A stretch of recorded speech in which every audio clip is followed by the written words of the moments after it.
Hello, it's been a while since we've done a video, so today we're going to talk about ammunition, different ammunition types. Um, we'll also go over the basics of how a bullet actually works. Um, Depending on the firearm, you've got your center fire and your rim fire. Most of the handguns and rifles I have are center fire, meaning the fire pin has to strike the primer. That's that little the circle inside of the circle there. Now when the firing pin hits the primer, that causes a small explosion which ignites the gunpowder which is in the casing.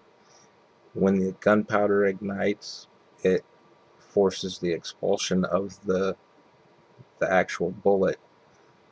And my understanding is it's all based on pressure. So if you were to just strike the firing pin without it being inside of a chamber or in the barrel, I don't think it would actually have enough pressure to propel the bullet out of the casing. That's just my take on it, the way I understand it. Um, this is your basic FMJ full metal jacket. This is the Winchester White Box. Um, this particular load is 165 grain. I prefer 40 Smith & Wesson myself, although having now carried and used the 40 for a considerable amount of time, and also having used a 9mm, I think with today's modern ammunition loads that a 9mm is at least as sufficient. With the proper load, a 9mm is a good self-defense round. Personally, I prefer a 40. 40 ammunition is a little bit more expensive though. Onto the full metal jacket. It has a brass casing, copper metal jacket, and the reason why they put a copper metal jacket over these is lead is a really soft and malleable metal. Um, when it heats up going down a barrel, it tends to leave a considerable amount of residue, which over time can wear out the rifling of your barrel. All that lead buildup can cause considerable wear on it. Therefore, I prefer to have a full metal jacket. Copper isn't as malleable as full straight lead. So that's my take on full metal jacket. And this is great target ammo. This is what I primarily use when I'm just out practicing, um, plinking and stuff. This is not my carry ammunition. Um, Onto my carry ammunition. I've got quite a variety here of different ones that I've tried out. I think the first one I tried was the Critical Duty here, and this is a rather unique take on it. It is a brass casing with a nickel plating. It does have a copper metal jacket, but it also has this flex lock, I'm sorry.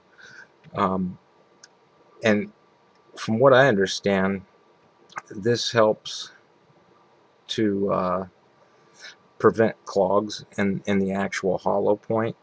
Um, I guess through some research they found that sometimes heavy clothing would clog up inside of the actual bore of the hollow point, and you wouldn't get full expansion from the actual bullet. So this polymer Flexilock allows the bullet to get deeper penetration before expansion, and to avoid the problems of clothing or other things clogging that up. Also for going through windshields and stuff. This one is a 175 grain, kind of somewhere in the middle there as far as weight. Cost is about what you would expect for self-defense ammo. I think it was about $30 for a box of 20. Yeah, a box of 20. I'm not seeing a price tag on this one though. I usually keep the price tags on these, but I'm guessing those were about $30. From there, I decided to try something different. Actually, we'll get to that last because I wanna stick with my jacketed hollow points here, and this is considered a jacketed hollow point, only it has a flex-a-lock. It is not chemically bonded, but there is some kind of I don't know what they'd call it, but there's some kind of bonding technology, but it's not chemically bonded. It's their own proprietary mix how they do it.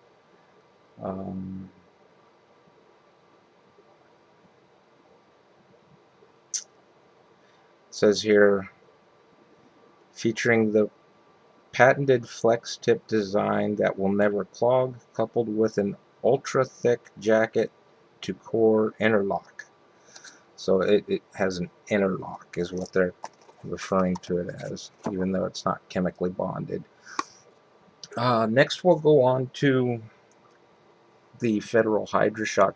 This was the choice of most law enforcement for a very long time. It's been around for decades. It's since been replaced by the federal HST. I'm not quite sure what the difference is other than that little tungsten rod in there. I don't think the HST has that. I'm not sure. But this particular one is 180 grain. It is does have a copper coating, copper jacket, nickel plated. It doesn't look like they used reloaded brass either. Those look fresh. Relatively inexpensive for self-defense ammo. This was $26.89 for a box of 20, and you can still find these just about anywhere. See, on to the next. My personal choice is Spear Gold Dot. Very similar to the federal Hydra Shok, only it does not have that tungsten rod in there. I believe these are chemically bonded. Let's see if I can find anything on here. Unicord jacket bonding technology. They each have their own different proprietary name for what they call it, but either way, it does have some bonding. And for those of you who don't know what that bonding does, bonding keeps the jacket, the actual copper part, from separating from the lead, so that it all holds together better instead of breaking off or not expanding properly. So this particular load is a 180 grain, and I like my heavy loads. When the time comes, I want that mass, you know. I prefer mass over velocity. Even though, you know, velocity is important too, but I'm not losing much velocity in that. Let's go on to some of the more unique rounds. I want to get to the most unique last, because my next choice was the Tack Xpd. This is a rather unique load also. It's actually a full copper bullet. Um, it's not a jacketed hollow point. It's, well, it is a jacketed hollow point, but it's not lead. This is all copper, with some kind of coating over it. I'm not sure what that coating is. Let's see if it says anything on here. Yeah,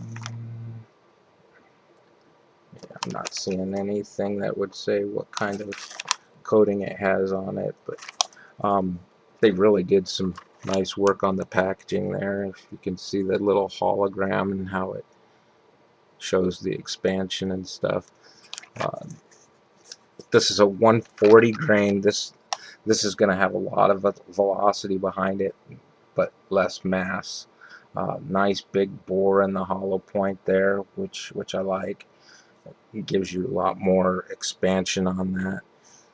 I think these were pretty expensive. I think these were about $30–40 for a box of 20. You know, now that I think about it, I think they were about $30. Yeah.